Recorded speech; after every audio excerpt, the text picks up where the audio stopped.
Hi, my name is Jiaqiju and I'm here with Luna, who is my girlfriend. I asked Luna to sit down with me today because she's interested about this. How was war and the empire contributed to the formation of Asian American identity? This was the question that I chose because it's able to bring together two ideas which seem to have very little to do with each other, namely foreign policy and personal identity, through an analysis of some specific material from this course. Now, here's my answer, and I'm going to divide it in two parts. First, there is a discussion of how empire has literally created the circumstances under which Asians migrated to the United States. Second, there is something slightly more abstract, and it deals with how war, by displacing people, creates a particular form of memory that takes away rather than restores their humanities. Starting with empire. In our class discussion on the topic of empire in European empire and Asia diaspora, we learned that empire expansion into Asia and the Pacific region by the Europeans and later by the United States transformed labor and migration. The expansion of empire created a new patty of migration, which included the involvement of Asia migrants into colonial economy. There was no more migration based only on personal decision to travel to another country. One of the most illustrative examples of such transformation of migration we discussed in our lecture on the topic of Philippines diaspora with the context of U.S. empire. Since 1898, the Philippines has been a colony of the United States, and therefore, migrants from Philippines who came to America has received a very special immigration status of U.S. nationals. This is one of the most direct connections between empire and migration. The U.S. colonized somewhere, and the result is the migration to the U.S. from the colonized country. Therefore, my first point is that immigration and the empire cannot be separated in many cases. Now comes the tough part.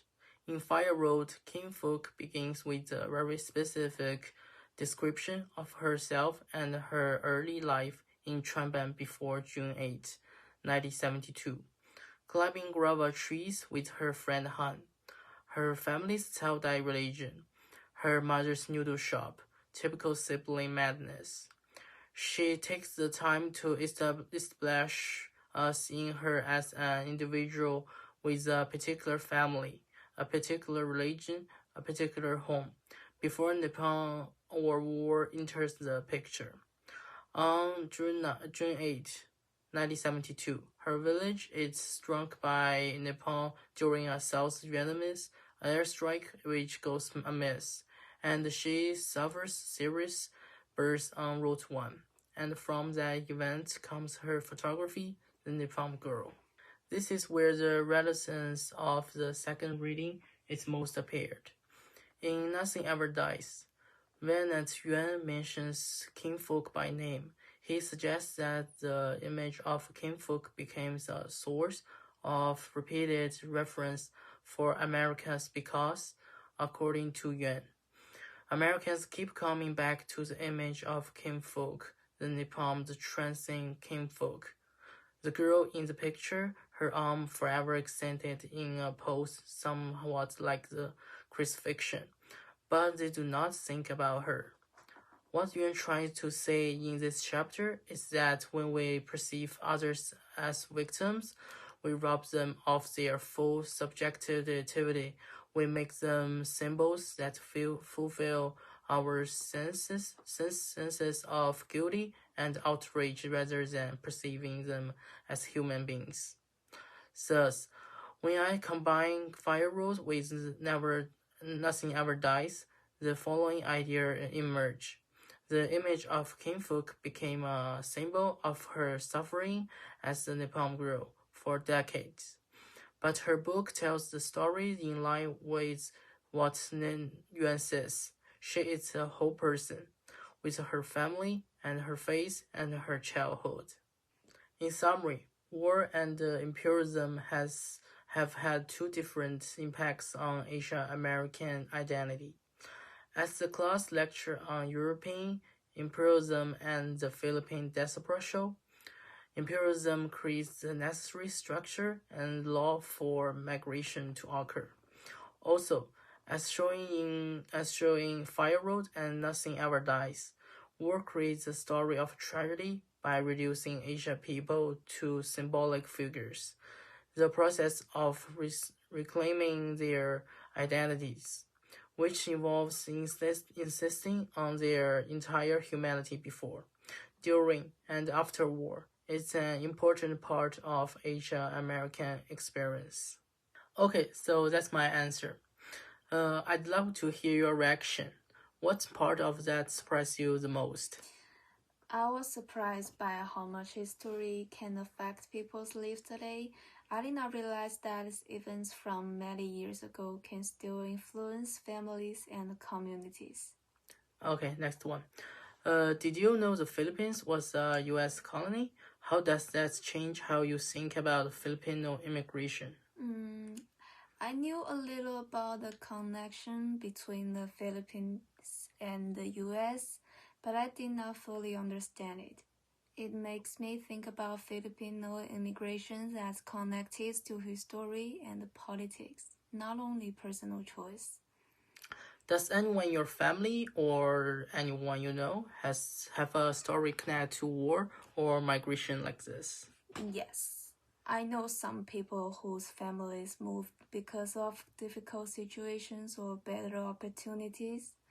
Their experience show that migration is often connected to bigger events to society.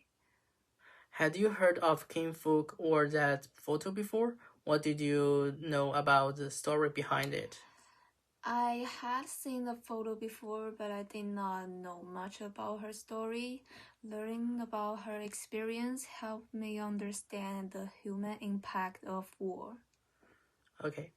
Do you think Americans generally understand the connection between U.S. war, foreign policy, and immigration to the U.S.? Why or why not? I think many Americans do not fully understand this connection. People often talk about immigrations without learning about the history behind why people move. Okay. Yuan argues that memory of war get passed down even to people who didn't live through it. Does that resonate with you in your own family or community?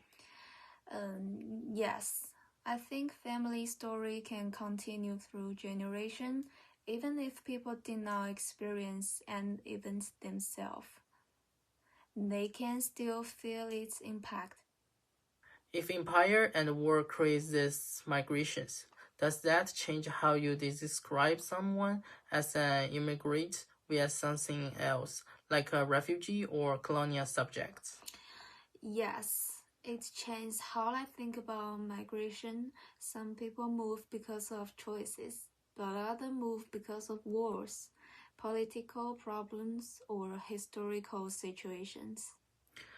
What's one thing from this conversation you will think about differently right now?